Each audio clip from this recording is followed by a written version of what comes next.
आस्था और आराधनार प्रतीक होची माँ बुढ़ी ठाकुराणी यात्रा। यह यात्रा सहित लुचि रही बहुत पुरातन ऐतिह्य। आसतु जानिबा गंजाम टीवीर स्वतंत्र कार्यक्रम बुढ़ी ठाकुराणी यात्रा किपरि आरंभ होइथिला।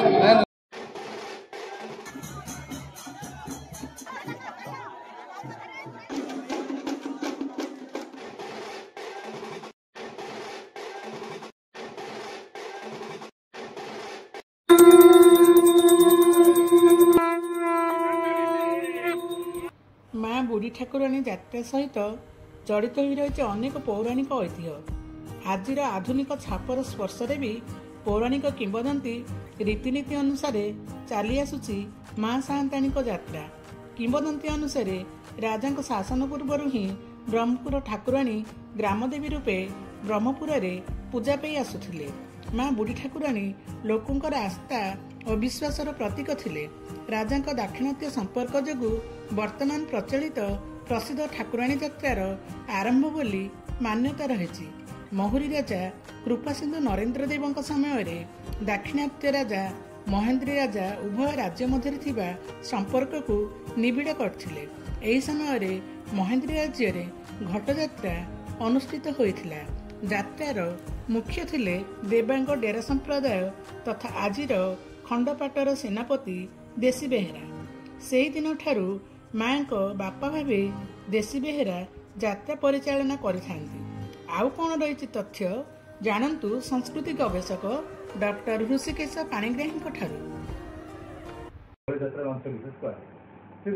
ऐतिहासिक तथ्य ब्रह्मपुर ठाकुराणी हजार हजार वर्ष तल जेको जगह थिला ग्रामदेवती साई भी थिला एवं से ग्रामदेवती साई लोक बर्तमान ग्रामदेवती पूजा पाती। ठाकुराणी जो यात्रा होता से जमी आमर उत्कलिंग मध्यकलिंग दक्षिण कलिंग विशेष दक्षिण कलिंग जो यात्रा होता से यात्रा से होता किंतु रूपांतरित यात्रा जो यात्रा बर्तमान आम आलोचना करुचे समग्र विश्व ये यात्रा को अपेक्षा कर देखा से यात्रा आरंभ हो पाखापाखि 300-400 वर्ष तलर कहानी जिते नरेंद्र देव राजा मैंने राजत्व करुले सामंत राजा मैंने से कृपासिंधु नरेंद्र देव हरिधर नरेंद्र देव ये जो नरेंद्र देव राजा मैंने से समय संपर्क थिला व्यावसायिक संपर्क व्यक्तिगत संपर्क ये राजा मानकर दाक्षिणात्य सहित थिला। दक्षिण को एने जाते सामंत राजा हिसाब से गजपति महाराजा निजस्व कार्य जाते से थे राजमहेंद्र राजा पास को जाकि सी आतिथ्य स्वीकार कला बेले से राति जो मैंने माँ भौणी भाज मैंने सब बसारे कलश रखी जाता सी आश्चर्य कौन ना मैंने घट नाच कर प्रसेसन नौकरी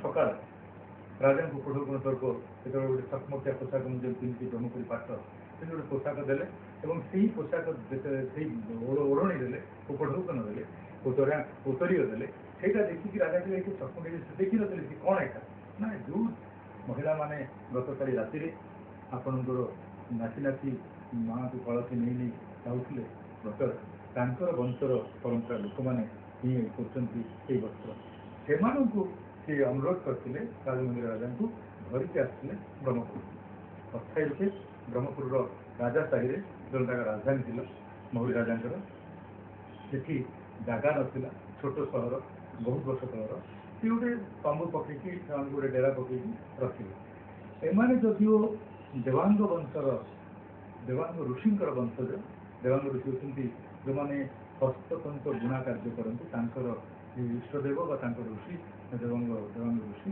वंश हिसाब से देवांगी कहुच्छी आपणकर दाक्षिणात्य एपरिक रायपुर छत्तीसगढ़ देवांगन परिवार भी अच्छा संपर्क से जो आसते ये डेरा पक्षी रखी कथबार्ता लोक है धीरे धीरे से देवांगी शब्द पड़ेगा डेरा जाति कह डेरा जाति गोटे शब्द सृष्टि होती से ही 18 खंड पाठ कले परिवार रही 18 खंड पाठर बचा सेनापति सेनापति देशी बेहरा होती शास्त्र प्रेमी शास्त्र पूजक प्रतिदिन से जाकि मान पूजा करते खोजी खोजिक ठाकुराणी मंदिर ଦିନେ ଏମିତି ଚୈତ୍ର ମାସରେ ଗୋଟେ ଖରା ଦିନରେ ଠାକୁରଙ୍କର ପୂଜାରୀ ଯିଏ ନିଜେ ଭଗବାନଙ୍କର ଦେଖିଦେଲା, ରାତିରେ ଆସି ବୁଲି ଦେଖିଲା ବେଳକୁ ହଠାତ୍ ଗୋଟେ ଝିଅଟେ ଯାଉଛି କାନ୍ଦି କାନ୍ଦିକି। ତାକୁ ନେଇ ଘରେ ରଖିଲେ, ମା ତତେ ମୁଁ ରଖୁଛି, ସକାଳେ ପଠେଇ ଦେଇକି ବାପଙ୍କ ପାଖକୁ ବ୍ୟସ୍ତ ହେନା ବୋଲି ରଖିଲେ। ସକାଳ ଉଠିଲା ବେଳକୁ ନାହାନ୍ତି ମା, ତା ଭିତରେ ସେ ଝିଅ ନାହାନ୍ତି। ଘୁରୁ ଘୁରୁ ବାସ୍ନା ହେଉଛି, ଆଉ ଗୁରୁଚନ୍ଦନର ବାସ୍ନା ହେଉଛି, ମନ୍ଦାର ଫୁଲ ପଡ଼ିଛି, ଘରଟା ଅଦ୍ଭୁତ ଅଦ୍ଭୁତ ଲାଗୁଛି। ବଡ଼ ଭାରାକ୍ରାନ୍ତ ମନରେ ସେ ଝିଅଟାକୁ ଦେଖି ବାପାଙ୍କୁ ମିଶେଇ ପାରିଲେନି। ସେ ଯାଇ ପହଞ୍ଚିଲେ ମନ୍ଦିରରେ, ପୂଜା ଫୁଲ ଦଉଥାନ୍ତି ପଡ଼ିଯାଉଥାଏ। ସେ ଆଶ୍ଚର୍ଯ୍ୟ ହେଇ କହିଲେ, ମା ତୁ କ'ଣ କରୁଛୁ? ଗତକାଲି ରାତିରେ ମୁଁ ଭଲକି ଶୋଇପାରୁନି। ସେ କହିଲେ, ସେ ଗତକାଲି ରାତିରୁ ଯେଉଁ ଯାଇଥିଲି ଝିଅ, ମୁଁ ସେଇ ମା, ମୁଁ ସେଇ ଠାକୁରାଣୀ, ତୁ ମୋର ବାପା ହେଲୁ, ପ୍ରତି 2 ବର୍ଷରେ ଥରେ ମୁଁ ତୋ ପାଖକୁ ଆସେ। এইଠୁ ହେଲା କିମ୍ବଦନ୍ତୀ, ଏବଂ ସେ କିମ୍ବଦନ୍ତୀରୁ ଯାତ୍ରା ସ୍ୱରୂପ ଆଜି ପର୍ଯ୍ୟନ୍ତ ସେ ଦେବା ସମ୍ପ୍ରଦାୟର ଲୋକମାନେ ତାଙ୍କର ବେଶୀ ବେଢ଼ା ପାଳନ କରି ଆସୁଛନ୍ତି ଠାକୁରାଣୀ।